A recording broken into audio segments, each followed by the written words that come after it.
याद रखें कि कर कानून प्रोत्साहनों की एक श्रृंखला है। ये खामियां नहीं है, ये प्रोत्साहन है। ये एक निश्चित तरीके से निवेश करने के लिए प्रोत्साहन है, जिस तरह से सरकार चाहती है कि आप निवेश करें। खैर, आप निवेश करने के लिए किसी सौदे को खोजने के लिए नवंबर और दिसंबर तक इंतजार नहीं कर सकते। आपको अभी से तलाश शुरू करनी होगी। आपको अभी से योजना बनानी होगी। अगर आपका टैक्स सलाहकार आपको अच्छी टैक्स सलाह नहीं दे रहा है, तो आपको अभी से टैक्स सलाहकार ढूंढना होगा, क्योंकि नवंबर दिसंबर में बहुत देर हो जाएगी। ये रिच डैड की दूसरी किताब थी। इसे कैश फ्लो क्वाड्रेंट कहा जाता था और ये मेरे रिच डैड द्वारा बताई गई बातों से बिल्कुल मेल खाती है। वह मेरे सबसे अच्छे दोस्त के पिता थे और टॉम जो कह रहे थे। तो चलिए, आप जानते हैं, ज्यादातर लोग कहते हैं स्कूल जाओ और नौकरी पाओ और तुम एक कर्मचारी बन जाओ। तो टॉम, ये दुनिया भर में है। लगभग कर्मचारी कितने प्रतिशत कर का भुगतान करते हैं? टॉम, वीओ। हाँ, अगर आप दुनिया भर में अच्छा वेतन कमाते हैं तो आपको 40 से 45% टैक्स देना होगा। ठीक है, 48%। और फिर अगर आप कहते हैं, हे भगवान, ओह, यह गलत रास्ता था, लेकिन वैसे भी इस तरफ जा रहा हूं। मुझे नहीं पता कि यह चीज किसने बनाई है, लेकिन वैसे भी चलो मैं शुरू करने जा रहा हूं। मैं अपनी नौकरी छोड़ने जा रहा हूं। मैं अपना खुद का व्यवसाय शुरू करने जा रहा हूं। तो आप स्वरोजगार में चले जाते हैं या आप डॉक्टर, वकील या अकाउंटेंट बन जाते हैं, कुछ इस तरह का। आप जानते हैं कि यह कितना बड़ा दोष है। सबसे बड़ी गलती यह है कि जो कर्मचारी व्यवसाय शुरू करने के लिए अपनी नौकरी छोड़ देते हैं, वे किस कर ब्रैकेट में आते हैं?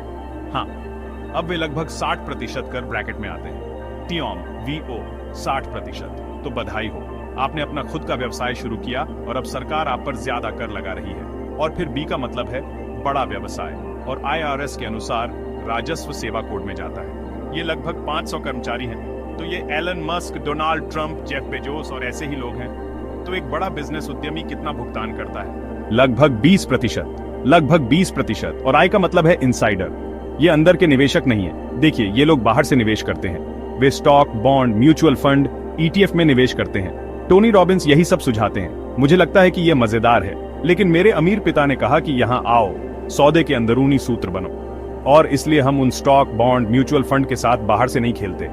एक अंदरूनी सूत्र क्या भुगतान करता है? वे 0 से भी कम भुगतान कर सकते हैं। 0। हाँ, तो वे कहते हैं, ठीक है देवियों और सज्जनों, ये टैक्स का मौसम है। आप जानते हैं, ये किताब यहाँ है। इसका नाम है टैक्स फ्री वेल्थ। और अगर आप ये जानना चाहते हैं कि आप इस मौत के जाल से कैसे बाहर निकल सकते हैं और यहाँ तक पहुँच सकते हैं, तो ये किताब आपके लिए है। ये मेरे निजी सलाहकार टॉम व्हीलराइट द्वारा लिखी गई टैक्स फ्री वेल्थ है, और हम हमेशा हर जगह इससे जूझते रहते हैं, है ना टॉम? ये कभी खत्म नहीं होता। टॉम, वीओ, ये कभी खत्म नहीं होता। आप जानते हैं, मेरा मतलब है, बात यह है कि आप जानते हैं कि हम देख सकते हैं कि कर कानून हमारे लिए लिखा गया है। ये बड़े व्यवसाय मालिकों और अंदरूनी निवेशकों के लिए लिखा गया है। ये उन्हीं के लिए लिखा गया है। तो यही कुंजी है। हाँ, मैं उन्हें पूंजीपति कहता हूँ। हम ही लोगों को काम पर रखते हैं और हम अमीर बनने के लिए पैसे का इस्तेमाल करते हैं। ये वे लोग हैं जिन्हें काम पर रखा जाता है। ये सही है, यहाँ काम करने वाले लोग हैं, है ना? बिल्कुल सही। सबसे बड़ी गलती आप जानते हैं, लोग अपने बच्चों से कहते हैं, ओह स्कूल जाओ, अच्छी तनख्वाह वाली नौकरी पाओ। खैर, मेरी माँ ने मुझे डॉक्टर बनाने की कोशिश की। मैंने कहा, माँ, इसमें एक समस्या है, तुम्हें होशियार होना होगा। वह कहती है, यह सही है, ऐसा मत करो। तो यह मेरे अमीर पिताजी की सलाह थी। आप जानते हैं, उद्यमी बनना सीखें और निवेश करना सीखें। इसलिए सबसे पहले मुझे रियल एस्टेट पर कोर्स करना पड़ा। जब मैं 1974 में मरीन कॉर्प्स से बाहर निकल रहा था, तब मैंने सेल्स का कोर्स किया। मैंने जेरोक्स से सेल्स का कोर्स किया, क्योंकि आपको बेचना सीखना होता है। और फिर मैंने रियल एस्टेट का कोर्स किया ताकि मैं एक अंदरूनी निवेशक बन सकूं। टॉम, इस पर आपकी टिप्पणी? हाँ, जैसा कि मैंने कहा, मेरा मतलब है, कर कानून इसी तरह लिखा गया है, और इसका कारण यह है कि यह वही कर रहा है जो सरकार चाहती है। ठीक है, ये बस मेरा मतलब है, मुझे लगता है कि यह वास्तव में एक अच्छी बात है कि लोग ईडीएस चतुर्भुज में हैं। वे पैसे के लिए काम कर रहे हैं। आय चतुर्थांश में जो लोग हैं, वे संपत्ति के लिए काम कर रहे हैं। वे वास्तव में कर्मचारियों को काम पर रख रहे हैं। वे लोगों को काम पर रख रहे हैं। वे रियल एस्टेट का निर्माण कर रहे हैं। वे ऊर्जा का विकास कर रहे हैं। वे फसलें उगा रहे हैं। मेरा मतलब है, यही वे लोग हैं। और सरकार कहती है, अरे हम आपको ऐसा करने के लिए प्रोत्साहित करेंगे, क्योंकि हमें पता है कि आप वहाँ कुछ जोखिम उठा रहे हैं और हम मदद करने में खुश हैं, कम करों के साथ उस जोखिम को कम करने में। तो ये खामियां नहीं है, ये प्रोत्साहन है। सरकार कह रही है, देखो अगर आप लोगों को काम पर रखेंगे तो हम आपको बेहतर कर छूट देंगे, लेकिन अगर आप ऐसे कर्मचारी बन जाते हैं जिन्हें काम पर रखा जाता है तो वे इन लोगों पर कर लगाते हैं। क्या यह सही है? ये बिल्कुल सही है। और फिर वे चाहते हैं कि हम इन लोगों को यहाँ अधिक नौकरियां देने के लिए पैसे या पूंजी का इस्तेमाल करें। ये सही है। यह या तो दूसरे लोगों का समय और प्रतिभा है जो कि बी क्वाड्रेंट है, या दूसरे लोगों की पूंजी है जो कि आई क्वाड्रेंट है। हाँ, सही है। तो एक और पहलू है जिसके बारे में मैं बात करना चाहता हूँ कि ट्रंप के टैरिफ अब आ रहे हैं। हाँ, और टैरिफ हमले हैं, है ना? वे हैं, वे वही हैं जो वे हैं। वे नहीं हैं। कुछ लोग सोचते हैं कि वे मुद्रास्फीति हैं, लेकिन वे नहीं हैं। वे कीमत बढ़ाते हैं, लेकिन बढ़ी हुई कीमत। जैसे कि अगर आप एक और बिक्री कर जोड़ दें तो कीमत बढ़ जाएगी। तो यह सिर्फ एक और कर है। तो क्या मैं अब इतिहास में वापस जा सकता हूं? क्योंकि जैसा कि बहुत से लोग कहते हैं, इतिहास साबित करता है कि हम इतिहास से नहीं सीखते। तो आप जानते हैं, जैसे डोनाल्ड ट्रंप विडंबना यह है कि कोई कर नहीं देते हैं। जब वह हिलेरी क्लिंटन के खिलाफ चुनाव लड़ रहे थे तो उन्होंने कहा, ओह, और डोनाल्ड ट्रंप कोई कर नहीं देते। और ट्रंप ने उनकी आंखों में सीधे देखा और कहा, इसका मतलब है कि मैं समझदार हूं। क्योंकि जब आप उस टिप्पणी को देखते हैं तो यह हिलेरी है, वह एक वकील है, इसलिए स्वाभाविक रूप से वह नाराज होगी। और यहाँ ट्रंप हैं, वे रियल एस्टेट के आदमी हैं, जीरो, और वे एक बड़े व्यवसाय के मालिक हैं, और वे हिलेरी प्लस हिलेरी बनाम डोनाल्ड पर टिप्पणी करते हैं। नहीं, बिल्कुल। और हमने इसे पूरे इतिहास में देखा है। आप जानते हैं, हमने इसे मिट रोमनी बनाम बराक ओबामा, डोनाल्ड ट्रंप बनाम हिलेरी क्लिंटन, डोनाल्ड ट्रंप बनाम हैरिस के साथ देखा है ना? वह एक वकील भी है। और इसलिए आप देखते हैं कि जो लोग उच्च करों का भुगतान कर रहे हैं वे परेशान हैं, क्योंकि कर कानून उन लोगों के लिए लिखा गया है जो वास्तव में, आप जानते हैं, पूंजी जुटाते हैं और लोगों को रोजगार देते हैं। तो ओबामा और कमला वकील हैं। ओबामा, मुझे नहीं लगता कि वह वकील हैं, लेकिन हिलेरी क्लिंटन एक वकील थीं, और कमला निश्चित रूप से एक वकील हैं। जीसस।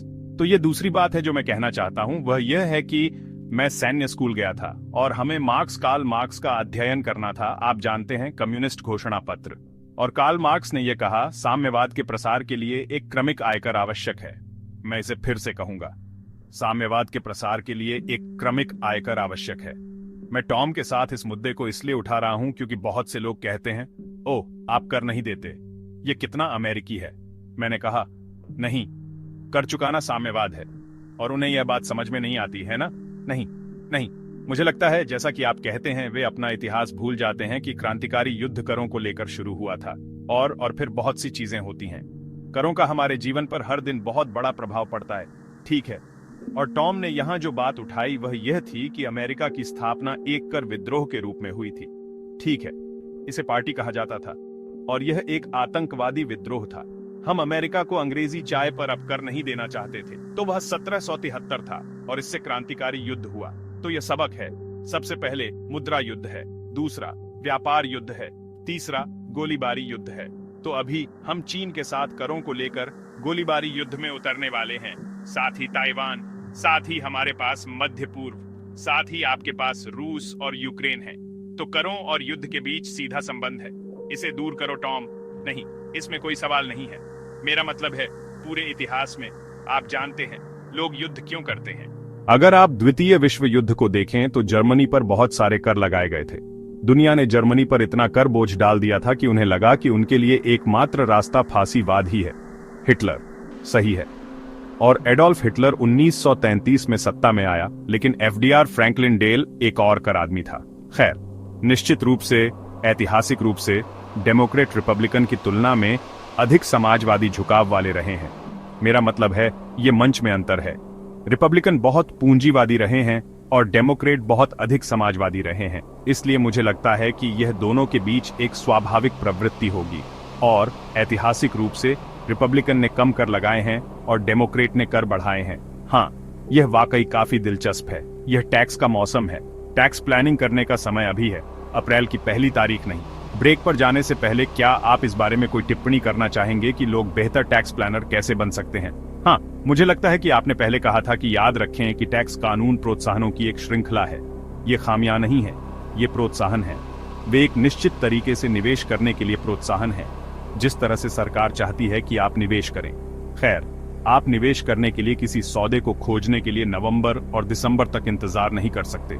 आपको अभी से तलाश शुरू करनी होगी, आपको अभी से योजना बनानी होगी, अगर आपका कर सलाहकार आपको अच्छी कर सलाह नहीं दे रहा है तो आपको अभी कर सलाहकार की तलाश करनी होगी, क्योंकि नवंबर दिसंबर में बहुत देर हो जाएगी। ये टैक्स फ्री किताब है। खैर, इस किताब को टैक्स सलाहकार बनने के लिए नहीं पढ़े, बल्कि आप अपने टैक्स सलाहकार से बेहतर सवाल पूछ सकते हैं। और क्या यह दुनिया भर में काम करता है टॉम? ये करता है। टैक्स फ्री वेल्थ के सिद्धांत पूरी दुनिया में एक जैसे हैं। यहां तक कि दुनिया भर में कर की दरें भी एक जैसी हैं।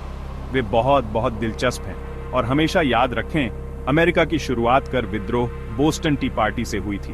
हम कर नहीं देना चाहते, लेकिन किसी कारण से, हमारी शैक्षणिक प्रणाली के कारण, अधिकांश शिक्षक मार्क्सवादी हैं, क्योंकि वे भी श्रमिक संघों में विश्वास करते हैं। आप जानते हैं, मार्क्स ने एक और बात कही थी कि दुनिया के मजदूरों एक हो जाओ। और मेरे गरीब पिता शिक्षक संघ के बहुत बड़े समर्थक थे, और मेरे अमीर पिता संघों से नफरत करते थे। आप जानते हैं, मेरा मतलब है, इसलिए एक सिक्के के हमेशा 3 पहलू होते हैं, सिर, पूंछ और किनारा। और आपका काम इसे देखना है, आप किस तरफ जाना चाहते हैं। इसलिए जब हम वापस आएंगे तो हम टॉम से इस बारे में बात करेंगे कि एक व्यक्ति क्या कर सकता है, क्योंकि यह सरकार को धोखा देने का मामला नहीं है। ये वास्तव में आपकी मानसिकता को बदलने के बारे में है। अगर आप ऐसा कर सकते हैं, और उन चीजों से आप इस प्रगति को शुरू कर सकते हैं। इसलिए जब हम वापस आएंगे तो हम टैक्स फ्री वेल्थ के लेखक टॉम व्हीलराइट से बात करेंगे, और हम इस बारे में बात करेंगे कि आप वास्तव में मार्क्सवादी नहीं, बल्कि पूंजीवादी बनने के लिए क्या कर सकते हैं। हम तुरंत वापस आएंगे। अमीर पिता को सोना पसंद है, अमीर पिता को बिटकॉइन पसंद है। अमीर पिता के पास दोनों ही चीजें हैं, लेकिन अभी अमीर पिता का मानना है कि चांदी शायद सबसे ज्यादा अनदेखा किया जाने वाला अवसर है। यहां बताया गया है कि ऐसा क्यों है। सौर पैनल, इलेक्ट्रिक वाहन, कंप्यूटर, इलेक्ट्रिक उत्पाद, हथियार प्रणाली, दवा और यहां तक कि जल शोधन के लिए चांदी की मांग में भारी उछाल आया है। लेकिन बिटकॉइन या सोने के विपरीत चांदी की आपूर्ति कम हो रही है, और मेसोबोल यह अभी भी सबसे सस्ता है। सोना अब तक के उच्चतम स्तर को तोड़ रहा है। बिटकॉइन नए रिकॉर्ड बना रहा है। चांदी अभी भी अपने उच्चतम स्तर से 60% नीचे है। क्यों? चांदी उपयोगी